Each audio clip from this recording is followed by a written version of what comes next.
What's up, YouTube? I got another video for you today. Pretty exciting day. Besides the fact I had to run all over town for doing errands and stuff for my wife, but what can you do? You got to do what you got to do. But in running around, I was able to pick up a couple cool things that I wasn't expected. I actually found a new spot where I could get 22 long rifle and not the cheap crap, CCI. So I only got one box. Didn't want to be a greedy bastard like the rest of those guys out there. You know, I have got like 300. No, I have about 400 rounds, and this would make 450. So I didn't want to be greedy. I could have bought everything they had, but I wasn't going to do that. I also stopped by SOG. If you guys don't know, I live in Washington, and SOG is based out of Linwood, Washington, which is 15 minutes away from my house. So I went ahead and picked up another Tool Logic multi-tool. Pretty cool. I picked up another one of these a few weeks back, and I've yet to do the video on it. So I'm going to do like a first look type of video. Maybe I don't know if I'm going to do one of each or just incorporate both of them in one video. So pretty cool, blacked out. So I was able to get this for a pretty good deal too. Another thing too is, before I had to run and do all my errands today, I finished up on a scale job on the Michael Hawk Harrier, which is right here. And I'll probably do a video all on itself about that, just off to the side. But I started last night, and it actually came pretty easy.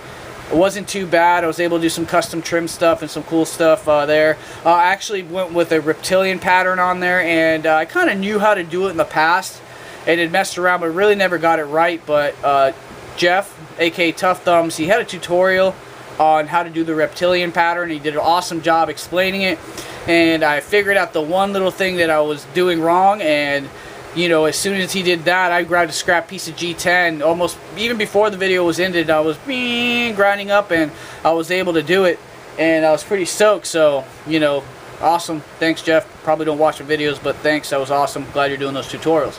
Anyway, so I got that finished up. So I had a really good thing going. Finished that up. Did some errands. Got some stuff for the dogs or whatever. Found some ammo. Got a new multi-tool. And then I got an email notification that a package was at my house. And this is what this video is about. Now, for the last 2 years, over 2 years, I've been trying to hunt down a particular knife from a particular manufacturer. And that's probably, that's the reason why I have the Bob Lum out here and a couple of the Rock Creek Tortugas and Caracas out here, is because the knife I got is what they call a shilling cutter, which is what the Bob Lum Chinese folder is. It's based on a 19th century Chinese knife design called the shilling cutter. It's debated on whether or not it originated in China or Taiwan, but it seemed to become a little bit more prevalent in Taiwan in the later years. Actually, the few guys that still make them are in Taiwan, and you know, it's just one of those things where, you know, a custom one, a handmade one, would cost you a whole lot of money, and the fit and finish. The fit and finish isn't all that great, and the tolerance is all great, but it's a handmade piece of a traditional Chinese or Taiwanese piece of cutlery. So pretty cool. Ever since the Bob Lum folder came out, or when I got back into knives and started following knives more and figured out, or saw the Chinese folder and the onslaught and a bunch of stuff that Bob Lum did, I was just like gravitated to this blade shape. Really liked it. It's been around for a long time. It's, you know, proven, and really cool shape. This right here is a large Chinese folder right here. So anyway, I got this package in today, and basically it's from a company called Linton Cutlery, and you guys may not be familiar with it because Linton Cutlery, they came out probably early 2000s, maybe earlier than that. Actually, you know what? I think they did come out. They came out in '87, apparently, with the writing on their box. But in 2000, they were at a knife show, and they were showcasing some of their knives and asked people's opinion on which models they liked. And when they went over to check it out, they weren't received very well because a lot of their models looked a little too close to some custom knife makers' designs. So they got a bad rap there. And ever since then, it was kind of like the decline of Linton knives. So So they're very hard to come by. So 2 years ago, I saw this particular knife that I'm going to show you here in a second, and I was on the hunt for it, and it was nowhere to be found. Nobody had it. The only people that the only places I had to go was overseas in Germany and all those other European countries. But it seemed like every time I went through all the trouble emailing, doing translations and stuff so they understand what the hell I'm saying, they just wouldn't have it in stock. It would show in stock in their website, and it wasn't in stock. And then finally, I was able to find one. So, during that whole time, I was able to come across a couple Lintons. I got a first thing I got, or ended up coming across, was a Linton, the Linton Scorpion Balisong, which is a harpooned modified Tonto recurve, whole lot of things going on, but a really cool knife. Got the Linton logo on there. Really cool Balisong. It's definitely more of your traditional, not traditional, but more of your I would say kind of like your Jaguars type of feel. It's kind of heavy and bulky. You know, it's meant to be a little loose. That's just how they are. But it's a really cool Balisong. So when I was able to get that, I was like, all right, cool. Better something than nothing. Then about, I'd say it was a while after that, I was able to, I found another knife made by Linton, and it was a Tyrannosaurus. And this is it right here. This is 11¼ inch monster right here. And this knife is extremely hard to come by, very hard to come by. So when I saw it come up, I went ahead and got it. And it's one of the very, you know, I like a couple of the Linton knives, but most of them I kind of don't. This is it's a chisel ground with a double swooped, like a double recurve hollow ground. I mean, I don't even know if there's an official name for this type of grind that's going on with this knife. Pretty crazy. So I was able to get that, and I was kind of stoked. This you won't see too often, but still hunting around trying to find that damn knife. I finally found someone who actually had it in Germany, had it in stock. I went ahead and ordered it. This was like 4 months ago.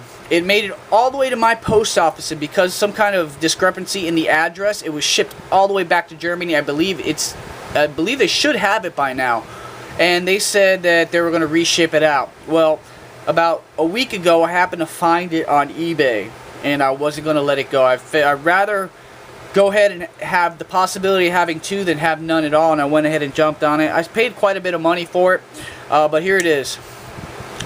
This is the Linton Patszland. And basically, Patszland is it's a city or a province in Taiwan. And as you can see, it's very reminiscent to the Bob Lum. Not because they were trying to copy a Bob Lum. It's just because that's what a traditional shilling folding knife looks like. Just to give you another example, the Rock Creek Karuk is a shilling design, and you can see very similar characteristics. And it's funny because depending on what family, you know, what family made the knife, the blade shape would kind of change a little bit, and that's kind of how you can distinguish one family's shilling cutter from another when they made it. Here's another one. This was Tortuga until I modified it, added scales to it, and kind of did my own little thing to it. But pretty cool knife, so you can see. And basically, going back to when Linton Knives was at that blade show early 2000 or whatever, Bob Lum actually picked up this knife, and he, you know, recognized it, and he said the handle kind of looked like his, but it's pretty much, you know, he was just like, it's just a shilling cutter. When this knife pops up, when it used to pop up on blade forums, it was automatically assumed it was a Bob Lum knockoff, and unfortunately those people were misinformed, because basically it's someone else's tribute to a shilling cutter. Now, like I said, it was originated, it's debatable on where it originated, but it seems like it's in China, 19th century. The Taiwanese are known for making them also. Linton Cutlery is based out of Taiwan, so it makes sense that they would kind of make a knife like this. And the fact that they named it a Patszland after I don't know if it's a city or a province, but, you know, a city in their hometown, it kind of makes sense. So let's go take a better look at her here. Sorry about the glare. There you go. I mean, this thing is in perfect condition. You see that the bling on the thumb stud, dual thumb studs, got the bling going on. This is actually titanium scales with a steel liner. Look how thick that blade stock is in comparison to the Bob Lum. It's almost, I'd say it's about, I wouldn't say it's double the width of the Bob Lum, but damn, it's pretty close. You got a steel pocket clip on it, pivot trim on here. It's always a nice touch. I actually incorporate a lot of pivot trim and hardware trim on a lot of my knives I modify.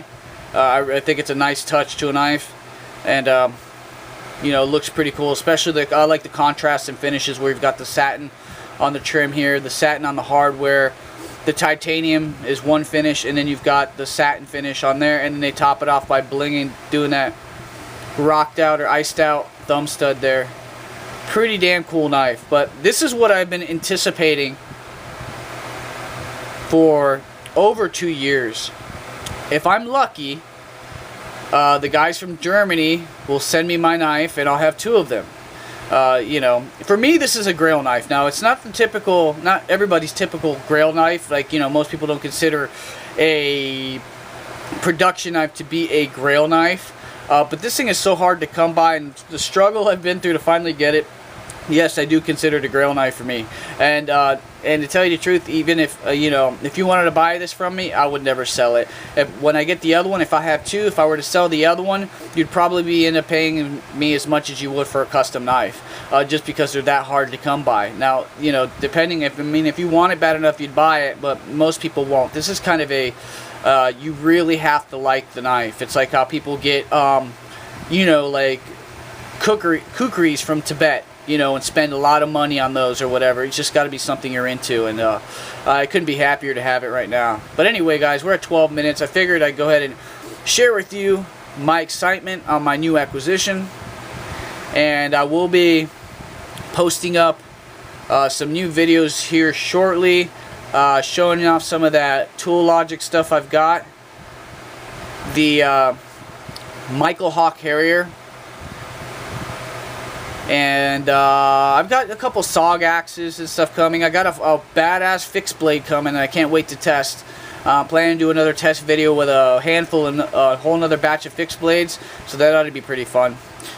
Whole lot of fun. So anyway, guys, excited about my acquisition today. Just had to share it with somebody. I have no friends. You guys are my friends, so I have to go ahead and share and show off to you guys.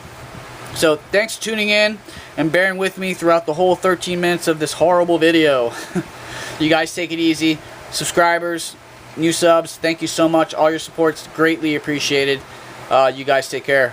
Peace.